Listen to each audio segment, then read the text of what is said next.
Grossi Posse Packer Nation, welcome to an episode of Packcast, the podcast where you don't have to be Packers fan, but it sure does help. I'm your host, Tom Grossi, and today, for the fourth time,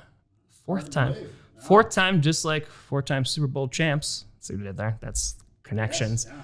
We have the legendary, the magnificent Mr. Mark Murphy joining us once again. Mark, I appreciate the time as always. No, I don't think I'm legendary, Tom, but I appreciate the introduction. Listen, we hype up the guests here. That's what we do. You leave feeling good. How have you been before we get into anything? It's quiet here in Lambeau in April. It's a little eerie because it's not, hustling and bustling like it usually is. Yeah, well, we just had our annual league meeting down in Florida. And it was actually the first in-person league meeting that we've had since 2019. Yes. So it was kind of nice to get everybody together. And, it's been a pretty busy offseason for the league when you look at all the quarterbacks changing teams, some of the trades, and then with the draft coming up, later this month, it's starting to get a little starting to ramp up once again. Yeah. I mean, it's been a busy offseason, not just around the league, but for the Packers as well. I mean, talk about some of the great stuff already. You have the Green Bay Packers are finally, and this is when we were back, the first time I ever interviewed you, they're going across the pond. Yeah. And the reception to it has been significant. Yeah, it's been, from our fans in London and the UK, it's been extremely positive there. We were joking earlier, how patient they've been. We were the last NFL team to play a game internationally. And the reason for that is that, two reasons. We didn't want to give up a home game because it means so much relatively to our economy and the local economy here. And then our fans travel so well to away games that, the home teams don't want to lose a Packers home game. So with the advent of the 17 game schedule now, the league can require teams to play. And first opportunity, they were like, listen. They had us playing in London. But I've heard really very little negative about losing the home game. I think people understand that why we're playing, and I've heard from an awful lot of fans here in Green Bay and in the United States that are really looking forward to being able to go to London and watch the Packers play. I mean, I get to wake up at 9 a.m. and watch the Packers. I mean, it doesn't really get much better than that. I should, honestly. Are you going to attend? Are you going to? Who are flying across? Phenomenal. Well, because people were complaining, because everyone complains about something. So people were complaining that we're giving up a home game. I thought they weren't doing that, but it's exactly like you said. We had 9 home games scheduled for this upcoming season, so we're still having a full 8-game. Yeah, well, we're really, if you look back over the last 10 to 15 years, what we're missing is we're going to have one less preseason game at home than we normally do. Yeah, I mean, that's how it works. Yeah, 100%. Yeah. So on top of that, Packers making some moves as well. Obviously, we'll talk about the cap and kind of how that has altered some decisions, but extending Aaron Rodgers. The last time that I was here was smack dab in the middle of August. Rodgers just come back, and it was, okay, let's move forward. And, there was a whole offseason with drama and back and forth, and what wound up happening is he extended now. So can you speak to kind of how that relationship has evolved from there was a lot of friction that was going on last offseason to now this season, Aaron is going to be in the green and gold for the foreseeable future. Obviously, I think Aaron deserves the credit. I mean, he was able to come back, and he's obviously still playing at a very high level, back-to-back MVPs. But I think Brian Gutekunst especially deserves credit. I think he's really reached out and made a genuine effort to include and involve Aaron. And obviously Matt LaFleur has done a great job with Aaron. You look. We kind of take it for granted, but Aaron is he's a great quarterback. Will be in the Hall of Fame, but the last 2 or 3 years under Matt, he's really improved his play.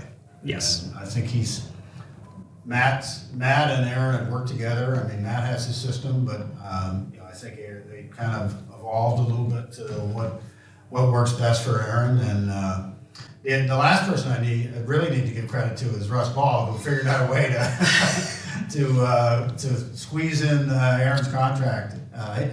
We're just so fortunate to have somebody who oversees our salary cap. Sure. Has so much experience.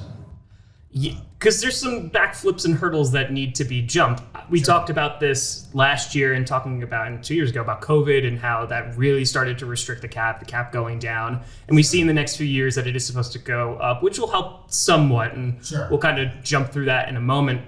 But in terms of, bringing back Rodgers, one of the things that he said after the 49ers loss was that he didn't want to be part of a rebuild. Sure. And I think that, and I want to get your take on this, that speaks to how they view the Packers, at least short-term future, that this is not a team that's in a rebuild. This is a team that's going to be able to contend for a championship. Yeah, I think realistically, when you have a MVP, elite quarterback, you have a chance to win a Super Bowl every year. And doesn't guarantee you anything, but really you look at, especially the last 3 years, I mean, we've, number one seed the last 2 years, and we've been in position and just haven't been able to, take advantage of it. Sure. But, he gives us that chance. And it's, I don't want to say the window's open, but I think as long as he's playing at the level he is, we have a realistic chance to win a world championship.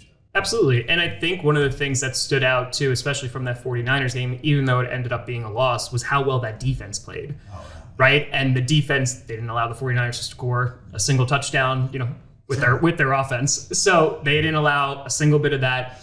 On top of that, do you think that bringing all of those pieces back, because the only person that we lost on defense was Zadarius Smith, but he barely played last year. So you re-signed Rasul Douglas, you're extending Devondre Campbell, who had an all-pro season last year, and Jair Alexander will be back fully healthy. Sure. So do you think that going forward, maybe is there going to be kind of a shift in terms of, hey, maybe we'll be a run-heavy team with our great running backs, and we'll be a strong defensive team? Oh, and by the way, we also have an MVP quarterback. It's.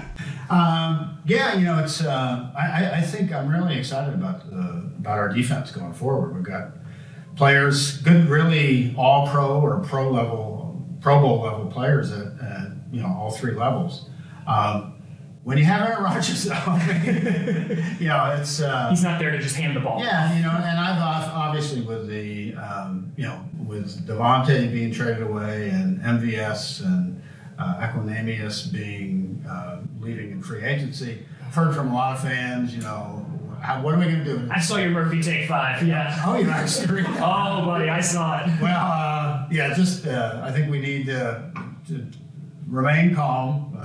There's quite a bit of time left before the first regular season game, and we realize we'll have to add receivers, and I know that Brian and Matt have been in discussions, and we're looking at options there. And the other nice thing, Aaron is such a special talent that.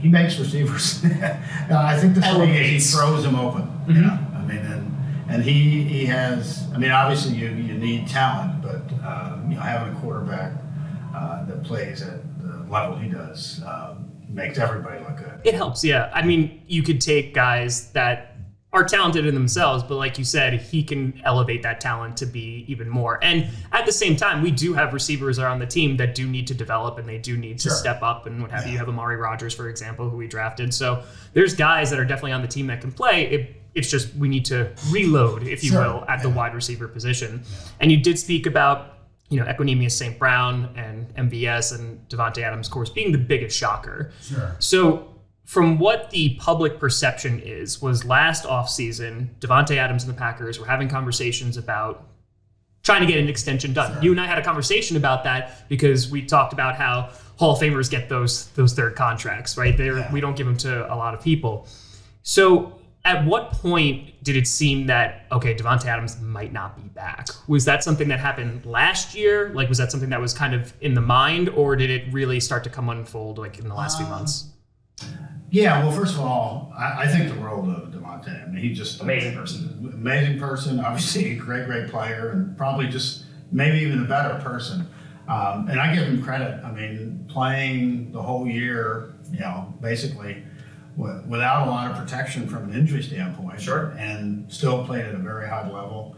I think it's probably. I don't think there was a specific time where I think he was. Well, first of all, our priority was Aaron. Makes sense. Yeah, and that we wanted to take care of that, and probably didn't address Davante as quickly as he would have liked. But so I mean that was really it, and I think it was more than money. I think it was clear he didn't want to play on the franchise tag. Yeah. But I think it was also the opportunity to play closer to home for him. He told me, and I didn't even realize this, his grandmother's health is not good. And she's never seen him play in person in the NFL. And so, Vegas is not in California, but it's pretty darn close. Sure. And, given that, I think it was really a situation that was good for Davante. Sure. This is something that was really important to him, and I think being able to play with his old college roommate Derek Carr was a factor as well. And then for us, obviously we're losing a great talent, but we've got the draft ammunition now with 4 picks in the top 2 rounds. That, now it's on us to make the right decisions with those picks, either drafting the right players or using them to trade for others. And to speak of that too, and talking about Davante, I have vivid memories of Davante in training camp and just like how humble and how kind he was to every single fan that he ever came across. And he's done things for the community, and he will definitely be missed as a player, but as a person, a million times more. I think that you look at how Davante's career is panned out. There are people after his second season who are calling for him to be cut. Yeah. And this stuff takes time. How many, I'm sure you hear it, and in terms of, we need a first-round wide receiver. We've been saying that for years now. We found great guys in the second round. Really well in the second round has been great. You got Cobb, you got Jordy, you got Adams. It's worked out pretty well. Yeah.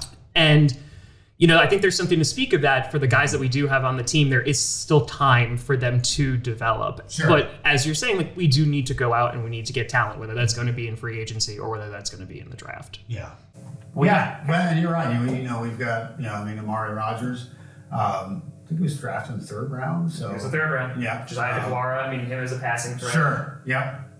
And, people, obviously you mentioned our running backs, but they're also really factoring in the passing game.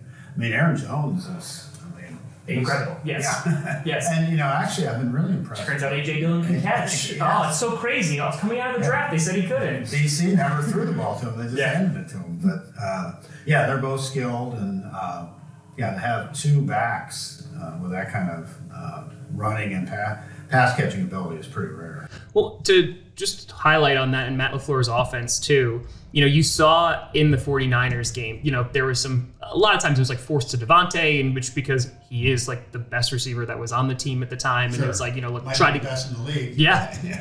Top 2, but not 2. And trying to get him the ball to make a play. I think also with Matt LaFleur's offense, you don't necessarily have to have that start. Does it help? Yes, of course it does. Sure. But if you're able to have great players at multiple positions at receivers, maybe it could be something even different because now going into the season, Rodgers is not going to have Davante to rely on, and we're going to have to spread the ball around more. Yeah, he's going to have to make his reads and make decisions on where to go with the ball. Sure. Yeah, obviously we're not a better team losing Davante, but what I think is kind of telling is, in games that we played without Davante, we've done well. And Aaron, and Aaron's really spread the ball out and spread the ball around, and really kind of following his reads in the offense. Well, I think in terms of we'll look ahead to the season, but I think there's a lot of things for Packers to be excited about because David Bakhtiari hopefully will be back. That injury just kept nagging and lingering. Elton Jenkins will be back as well. We did lose Billy Turner, but everybody coming back should be pretty healthy. So if we're able to get Robert Tunyon, Bobby Tunyon comes back too. I mean, there's a bunch of I mean, I think he and Elton were they hurt in the same game? I believe so. It was around the same game. About mid-season.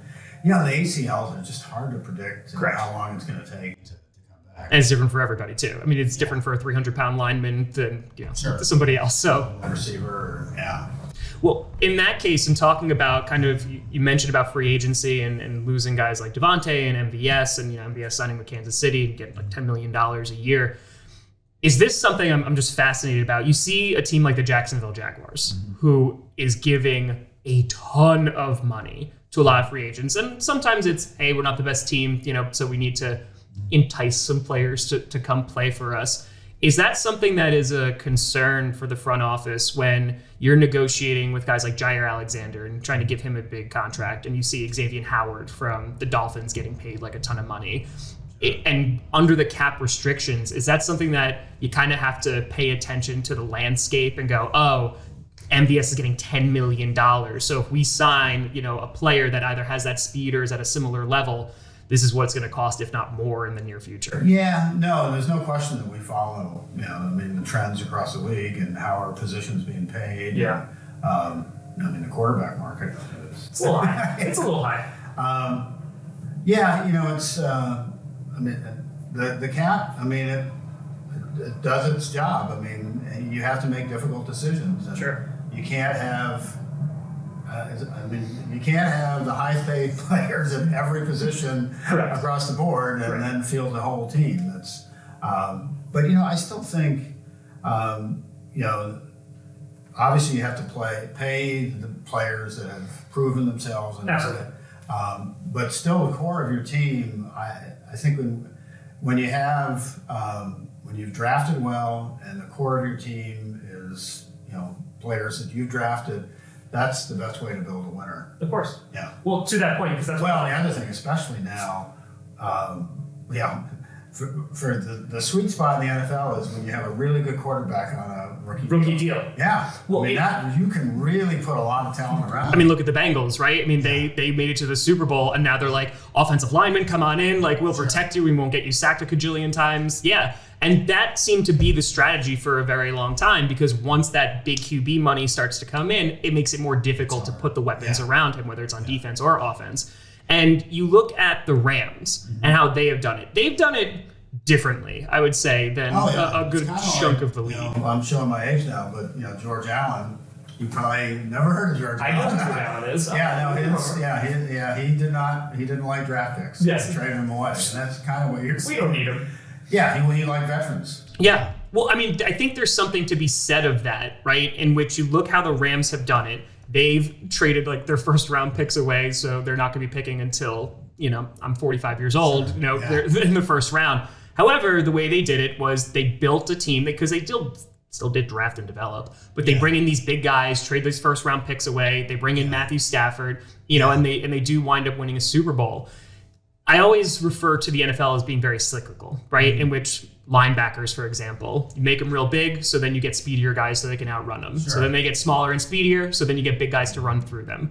Do you think that the Rams have provided a different blueprint on how to win a Super Bowl, or is it going to always just kind of come back around to it'll work for some teams, it's not going to always work for others? Yeah, it's a great question. I still think the draft and develop is the way to go, and sure. Mix in and obviously, Brian was trained by Ted Thompson, but you've seen he's willing to go. He's willing to kind of break the mold and go out and do some different things. It's interesting. It'll be interesting if the Rams can sustain it. Mm-hmm. Is this a one-year thing, or that's the hardest thing in the NFL is to have consistent success. Correct. And that's what we've been really proud of. And obviously we'd like to have more Super Bowls, but correct. Every year we've had legitimately, with the exception of a couple of years over the last decade, chances we're in it. One of the things when you're in a position like us where you have an elite franchise quarterback, a lot of it is you're paying him because he makes people better. Correct. And that's what he does. Yeah, that's the reality is, and So, he's taking up a large percentage of the salary cap. But, well, and the other thing, not only, I think the game has really evolved over the last 10 to 15 years. I mean, when I played, the most important player was the running back. We had Washington football team / Commanders had John Riggins that he carried us to the Super Bowl, and Walter Payton and others. But the way the game has evolved, I think, with particularly with some of the rules protecting quarterbacks, has allowed them to play longer. And so now by far it's the most important position. Absolutely. Not in the NFL, but I'd say in all sports. Yeah, I mean it's a person who touches the ball every play, whether that is handing it off, whether that is going to be throwing it, the audibling out of what the coach is saying. They are ultimately making those decisions, and if they prove that they can do that at a very high level, they get that high level money. Because if you're not going to do it, someone else is going to do it. And to speak on that point, you have kind of this weird flux that has happened in which you've seen a ton of talent go to the AFC, in which quarterbacks, or it's like big time linebackers, Russell Wilson or Von Miller has kind of gone to the AFC. You look over at the AFC West and it's going to be a nightmare division. So have fun, Davante. Like it's going to be a good time. Do you think that gives the Packers an even better opportunity to say, you just got to make it to the playoffs and anything can happen kind of thing? And is the switch or the shift that has happened in the league, is that something that went into any contract negotiations or big decisions in terms of personnel? Well, first of all, the AFC, NFC, I think that's all cyclical and kind of. Oh, it'll come back. It's funny. I think the stronger the schedule you play, I think that gets you ready for the playoffs. And I think some of our best teams, the best years were, Bears were really strong, Vikings were strong, getting through our division, and it was a gauntlet. But then that gets you ready when. I bet the AFC, whoever survives the AFC West, they'll be ready. A pretty good shot to get to the Super Bowl. It's. And there's so many things. I mean, injuries, a little luck, weather. There's so many things that come into, determining, who's going to win the playoff games. And I know our fans are disappointed, but we're trying here. We're put ourselves in position, and I think, some of the injuries at the wrong time. I mean, David Bakhtiari being injured could have cost us 2 Super Bowls, realistically. Well, to that point, you got to have depth. I mean, because injuries are a factor, and it's just sometimes the timing of the injuries is not ideal. Right. Because you talk about sustainability, and the Packers have been very sustainable over these past few years, and I would agree. I would say the most of our opportunities that we've gone to the playoffs and we've had an opportunity to win a Super Bowl. And we've brought guys in, 2014, bringing Julius Peppers in, we've 2018, Goody's going to get everybody and is like, come on in, guys. The goal, it seemed for a while, because we were losing these heartbreakers and away games in the playoffs. So it was, got to get one at home. We got to get one at home. The past 2 years, we've gotten them at home, right? Number 1 seed. Growing up, I still remember Michael Vick beating us in the playoffs. And I was like, wait a minute, we don't lose at Lambeau. Do you think it's a mix of everything that you just said about injuries, timing, the opponent? Because we've had 2 warmer weather teams with very good defenses, good run games in the 49ers and the Buccaneers who have come into Lambeau in January and have beat us. Do you think that is the allure of the home field advantage of Lambeau, is that kind of dissipated a bit, or is it there's so many factors? Well, the Tampa Bay, we had a limited crowd. Correct. Right. It wasn't a real atmosphere home Lambeau Field experience or advantage. This past year, we had it all set up. It was the number 1 seed, and it's just. I'd like to think, well, certainly, I hope we still have a Sure. And actually, you look at our record over the last few years during the regular season. It's been great, tremendous at home, and so I think it's a number of the things that we talked about. But when you get to the playoffs, you're playing the best teams, and you're also playing the best quarterbacks. And, sure. And they can play in all kinds of weather, and I do think it's a lot different than when Lombardi was coaching. I think the technology and people yes. are. they got heat warmers, like their benches are all heated up, like yeah. And there's no more tundra. There's not any frozen tundra anymore. So you're saying like people should start throwing some ice like on the fields and just be like, okay, just make it a little bit more difficult. Yeah. Because because as you've had this sustainability, at the end of the day, 31 teams are going to not be happy, right? At the end of every single year. And people have been looking for, well, why was it this year? Like, how come we didn't, get over that hump this year, et cetera? Yeah. And the Packers, I've noticed, especially, this season, the off season, they've started to do different things when it comes to like contracts. And a lot of that is because of COVID and the salary cap. Sure. But, you had a team that was so fiscally responsible in which they void years, never heard of them, never used the franchise tag, or very rarely did. Yeah. Is it because of COVID that it's kind of put more of a strain that, hey, we're going to have to reach into our bag of tricks to try and sign some of these guys? And or is it we just are trying to keep that window open for as long as we possibly can under Rodgers? Yeah, I think it's a little bit of both. I mean, there's no question that COVID and the 2 seasons with revenue falling off and the cap, really at unprecedented levels in terms of trying to making it difficult for teams. But it's been the same for every team's dealing with it. So correct. You can't.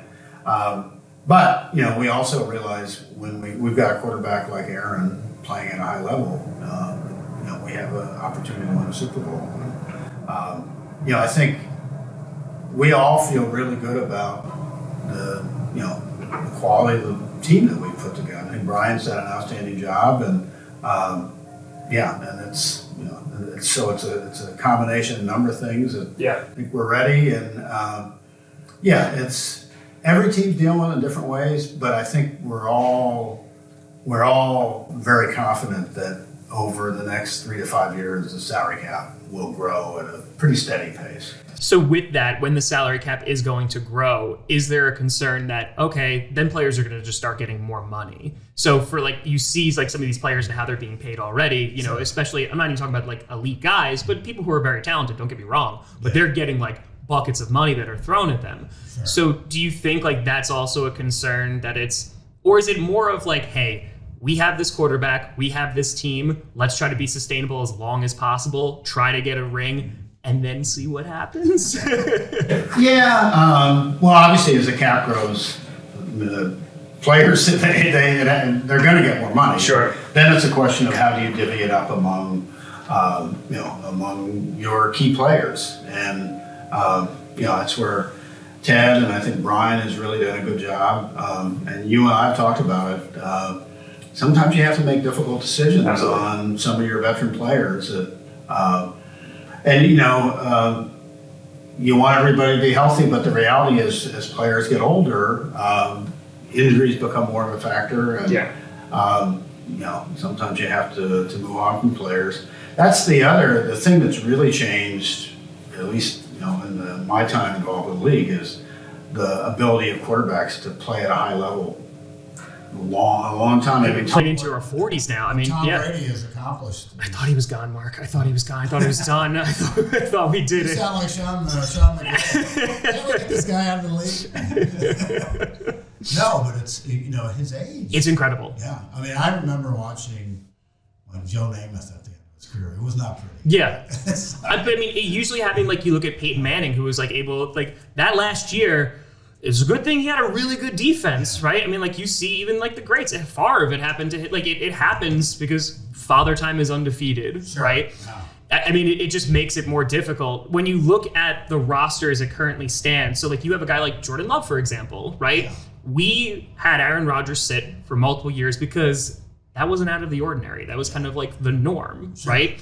Do you still kind of have that same philosophy with a player like Jordan Love, or really at any position, that it's, hey, like, yeah, you're going to sit because this is what the circumstances are? Or is there like constant pivoting that's going on based off those changing circumstances? Yeah, I think each position's obviously a little different.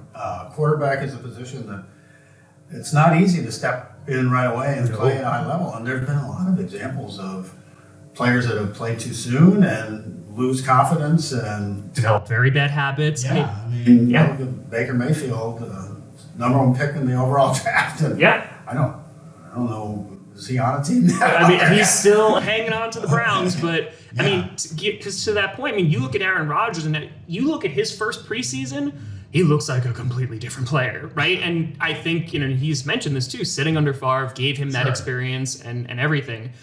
Is there a pressure at all, because it's the narrative, you drafted a quarterback, you traded that 4th round pick to go up and get him and all of that. Is there like any pressure to be like, okay, like we need to see a return on investment, or are the Packers being patient with it and saying, hey, you know what?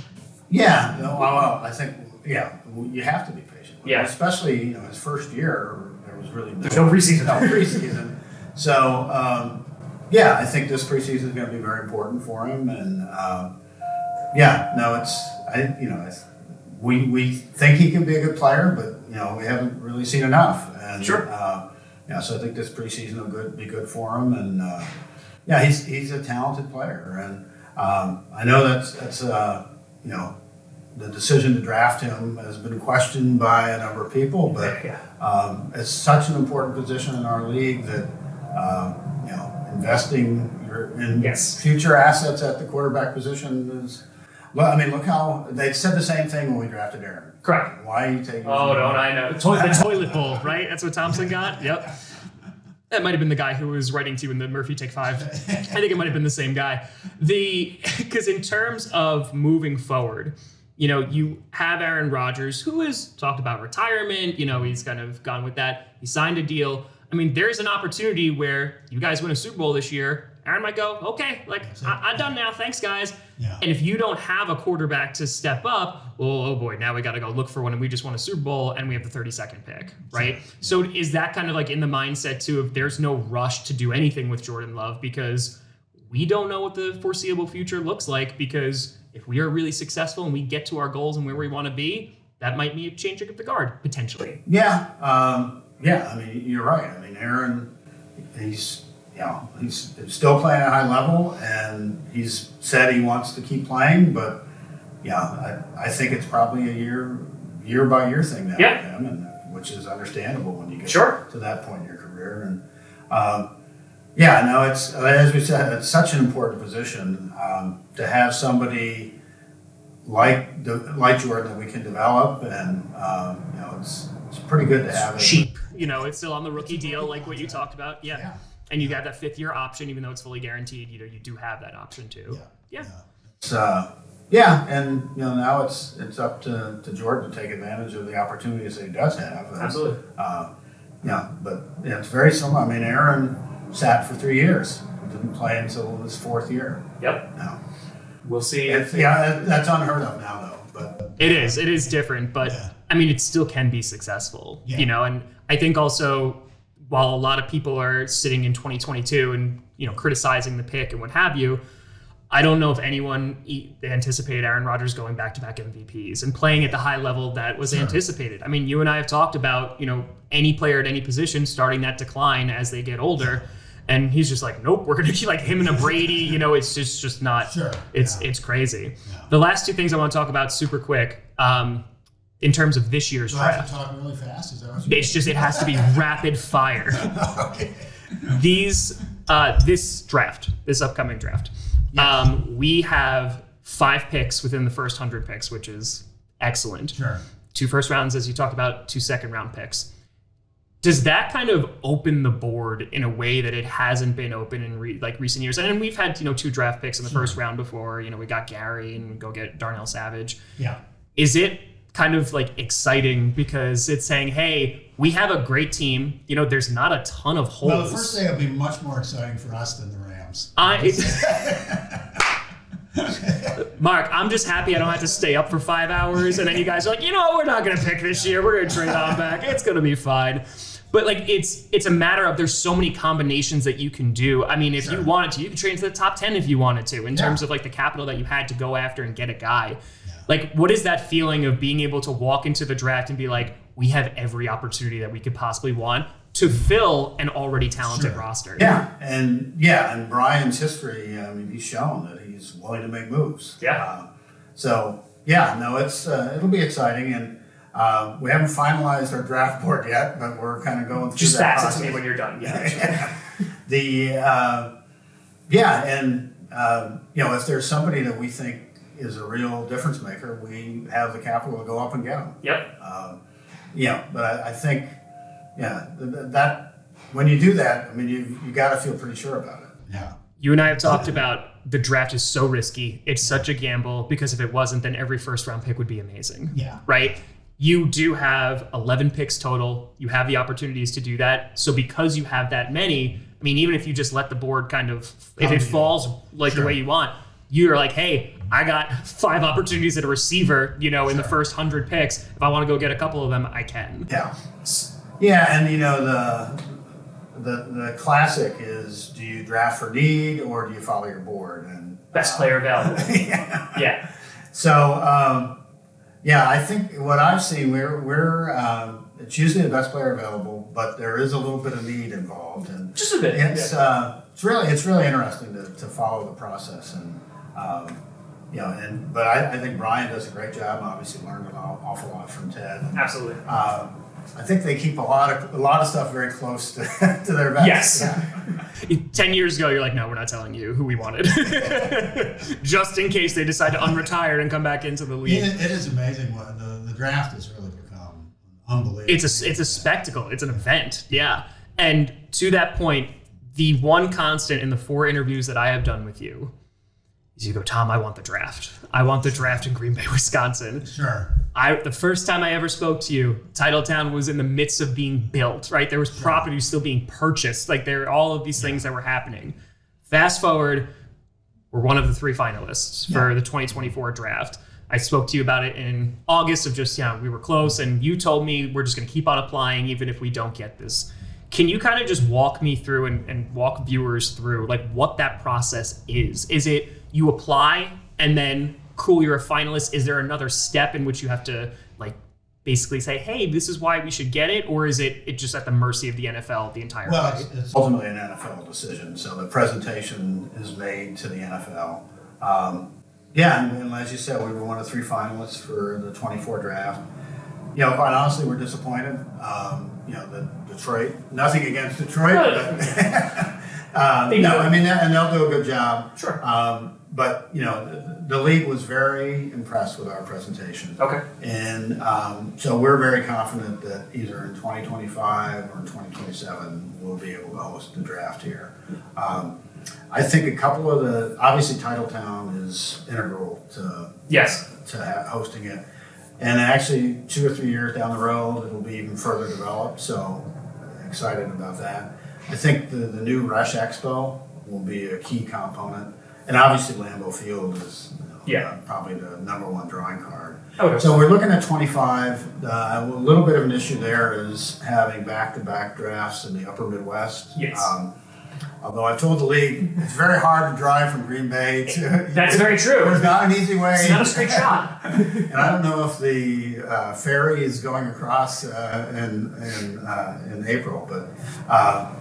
and the reason 2026 we're hosting the Notre Dame Wisconsin game, so that's why we wouldn't bid on it. So it's 25 or 27. So in that time, so just to follow up on that process, so you make your initial presentation, I would imagine, right? Is there another presentation when you find out that you're a finalist? We've provided additional information. Got it. But it's the league. It's kind of like the Wizard of Oz, it's like... Totally the man behind the curtain. I'm not exactly sure how those decisions are made. Gotcha. Yeah, it's really, I think the focus is, for the league, is on cities that will not be able to host the Super Bowl. Yeah. The Lions have hosted 2 Super Bowls. We're not angry about it at all. But that they can't host it on an ongoing basis. When you have a Northern Dome team, they'll get one Super Bowl for your new Dome stadium. Correct. So the focus is really on markets that, and this is probably now the second biggest asset that the league has behind the Super Bowl. I would say, yeah. Yeah, I mean we've looked at the economic impact for the draft of the tremendous. I mean, it's days, and that's the thing. It's like the week leading up to it. Like there's a lot that's going on. And I think the biggest issue for the league is the hotels, the infrastructure. Yeah. Right. Yeah. Yeah. What we said is, listen, if you include Appleton and Milwaukee, which fairly easy drives. Yeah. We do meet the requirement in terms of the hotel. So in that process, as we're gearing up to apply again, is there anything that you can think of that could like make it even more attractive to the NFL and be like, hey, this is why we should have a draft? I mean, because Titletown's amazing, right? You mentioned all of like the Resch Center. You mentioned that we do have the hotels, because I think that there are people who have that perception who either haven't been here since Titletown has gone up, that it's like, oh, well, Green Bay's a small town, like they don't have the infrastructure. Is there things that the Packers and Green Bay could do as a whole that could say like, let's put us over the top and like get over this hump? Yeah, actually we've worked with our Visitors and Convention Bureau, and Brad Toll heads that up. It's just a question of making people realize that it's not the Green Bay that the NFL films, and John Facenda, the frozen tundra. Yeah. And, they show pictures of it's a vacation destination now, folks. Yeah. In April, weather's great. No, but and I think Titletown, if people haven't seen the Resch Expo, I think that's perfect for the NFL draft and all different kinds of events. Okay. And the Resch Center itself will be, that's 10,000 seat arena that you can do all kinds of things in. And we continue to invest in Lambeau Field, and so it's the stock sale. Yeah. I mean, listen, finally, I was a broke college kid when it happened the last time, and I couldn't afford $250. But I got no longer. I got that stock this time. And you guys, you raised a lot of money. It was a bit short of the goal, if I'm not mistaken. We didn't really set a goal. I mean, all that money, it's going to go into two main things. Okay. Brand new video boards for Lambeau Field, which, they're getting bigger and bigger and clearer and clearer, so it'd be great.